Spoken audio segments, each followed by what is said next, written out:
everyone, it's Elizabeth here, and I just got a brand new iPhone just a few minutes ago. So I thought I'd update the garden, which I've been meaning to do for a while. So here's our peas, there's our petunias, you can see some marigolds in the back.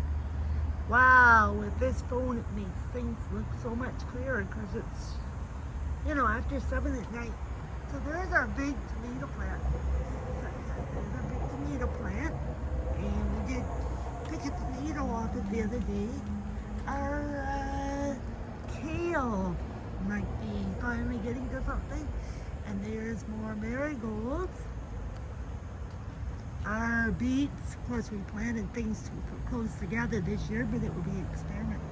This tomato, well, you can see a marigold here. And then you can see this tomato plant, and it's dying down, but it's done really good.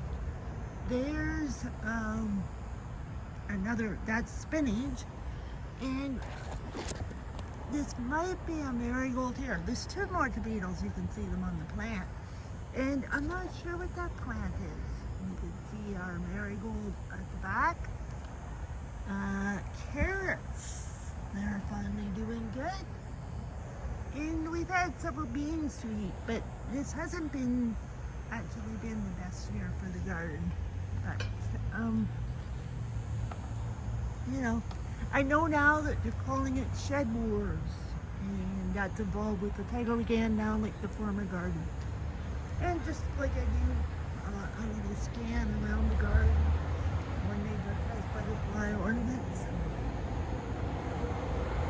Hey, it's a beautiful sunshine. I just got back from the second trip from the mall. The birds flying. I'm not sure if you can see them or not. The birds are flying. Like they always do. They probably are too far away. Anyway, just wanted to try out my phone, but then I wanted to give you a preview of the garden. There goes more. So take care, everyone.